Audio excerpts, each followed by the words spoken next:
Hello and welcome. This is Japan, and this is my SmackDown review. It was a couple days ago. I was on vacation, so I wasn't able to record this. So I figured I wanted to get it up as soon as possible. My stuff hadn't been working, so my channel was looking a little bare. So this ends up being two videos today. So hopefully you guys enjoy both of them. And yeah, let's jump into SmackDown. This was a weird one for me in general because like I said, I was on vacation and I had just gotten to where I was going to vacation and got to watch this. So I was a little beat, and I thought maybe it was maybe just me because I was a little tired. But then I had looked up some reviews and I rewatched a couple of the matches, and I was like, okay, actually, nope, it wasn't just me. It was just in general, this SmackDown was a little rough. So we'll start off the bat with Jimmy versus Drew McIntyre, which was a shocking Jimmy win. Um, I don't know how I feel about this one because Drew being in the Elimination Chamber within a week from now feels kind of wild to get a win, like to lose here. Like it's nothing against Jimmy. I like Jimmy getting a push, and this is a perfect person to beat. But I feel like this is a beat after Chamber type thing, but not a beat before the Chamber thing. You know what I'm saying? Like, I feel like that kind of killed Drew's momentum a little bit, and it definitely helps Jimmy. So I'm excited to see what they go with it.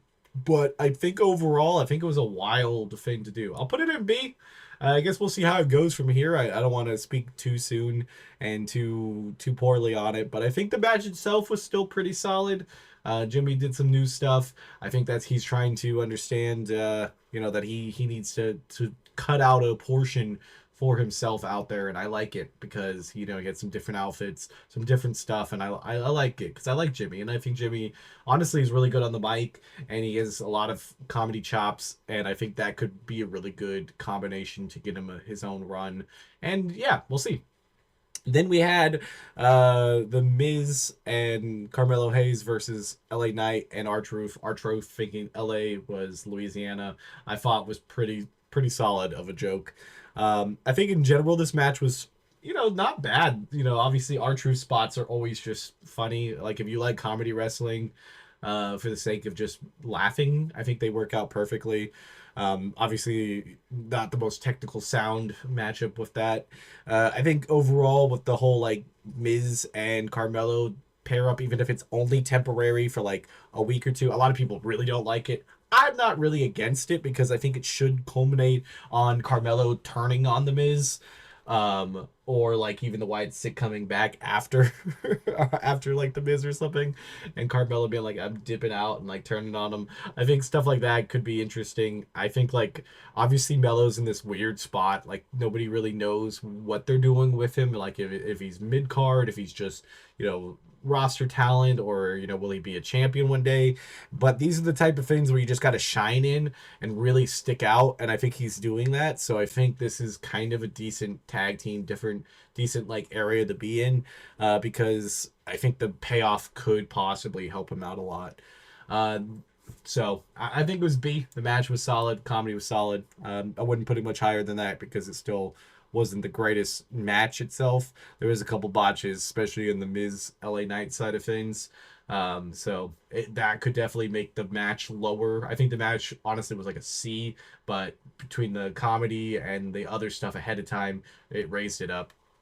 Then we had a solid vignette for Zelina Vega. It really feels like that we might get a push. I like vignettes. I don't know if you guys do. I think like they're a nice little solid thing to throw in there to add just like that little extra promo without having like a this person's talking about something. They can just kind of talk about themselves or pump themselves up. I think they're pretty solid most of the time, especially if you just kind of let the person have a little bit of their personality shine through. And I think that worked out pretty good. I put it in S. I liked it. I got me pumped. Then we had Tiffany Stratton versus Candice LeRae. I thought Tiffany looked pretty solid out there. She obviously had some mess ups, and I think a lot of people were down on her about that. It did feel like the match itself was a little rushed. But, that's how we go with some of the things. I'm also just remembering I didn't even put the tag team match in here. It was supposed to be, or not tag, it was Naomi versus Liv. And got knocked out by disqualification. I just completely forgot about that because obviously the match didn't go through. I would put that in D. I mean, it was still fine. I think they just had the problem of probably needed to be cut off the show because of The Rock, and they should have cut a different match instead. But that's just kind of a side tangent. The Tiffany Stratton match I thought was okay. I put it in B. I really feel like it should have also just been for the title. I mean, obviously Tiffany's winning. I feel like sometimes you should just get those defenses because it's like it does at least bring a little bit of heightened drama. And I don't know, it feels kind of out of the blue if you just don't have it. Then we had DIY versus Pretty Deadly. Ended up in no contest because the Street Profits took them out. They took out Motor City Machine Gun coming down. I'm in the two camps right here of this because I like the Street Profits doing this. It just doesn't make a lot of sense that they are going after everybody else. Like I feel like they should have just went after DIY first. And they always go after like their opponents, and it's like I can understand Pretty Deadly a little bit more because they lied, but like when they went after Motor City Machine Guns at the PLE, it just didn't really feel great. Obviously, I can't really put this match super high because the match itself didn't last that long. I do like what they're doing in the tag division. I think like a lot of this is good, so I feel like this match itself would go into C, but I think the story is definitely in the A's. I like the whole SmackDown tag division in a whole. I think it's doing pretty good. Then we had this really creepy vignette with Kevin Owens talking about Sami Zayn and then him filming outside of Sami Zayn's house. This was great. Like that's just so showing how unhinged KO is, and that character and that side of him is great. I put it up there in S. Then we had the Alexa Bliss promo. It wasn't anything too crazy. I feel like they're just trying to reestablish her and stuff. I put it in A. It was nice to see her at least. Then we had the Rock segment. Now, there's a lot to be said here. I honestly don't know, man. It's odd, him wanting Cody's soul. I think they have something, and I'm gonna trust the process of it. But I was definitely scratching my head and thought it was very odd. And I also think it was a lot of Rock's delivery that he was like very like 1 second being fine and then just snapping on crowd people and doing all that. I feel like he should have just went full heel and then just been like kind of like, oh, but Cody, you're my friend type of thing, instead of like kind of try to be the good guy and kind of try to, I don't know, it just felt very odd. I'm gonna put it in B because I'm curious. At least it's piqued my interest to know what any of this means.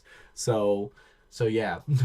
And then we had the main event, which was Braun Strowman and Damian Priest against Jacob Fatu and Solo.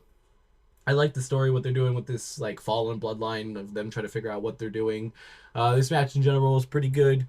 That's pretty much all to really say. It was a pretty solid match. Best main event or best match on the card, so definitely deserved to be the main event. I'd put it in A.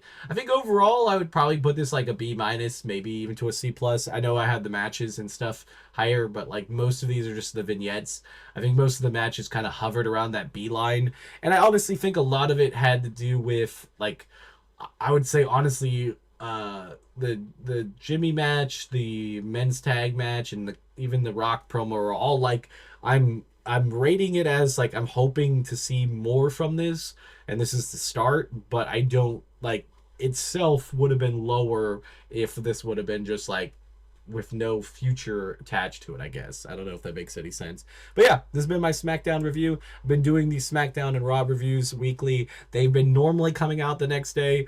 Obviously, this one was delayed. The Raw one was delayed just because of computer issues, so I'll be on a better schedule. And we have Elimination Chamber next week, so we'll have a bunch of Elimination Chamber. We'll have a prediction video. Probably wait until after Raw on that, just in case we get another match. We have 4 matches, so I have a feeling that is it, but I could see a tag team championship match getting pushed onto it because both tag divisions have stuff cooking at least enough that they could throw it on the PLE and it would work.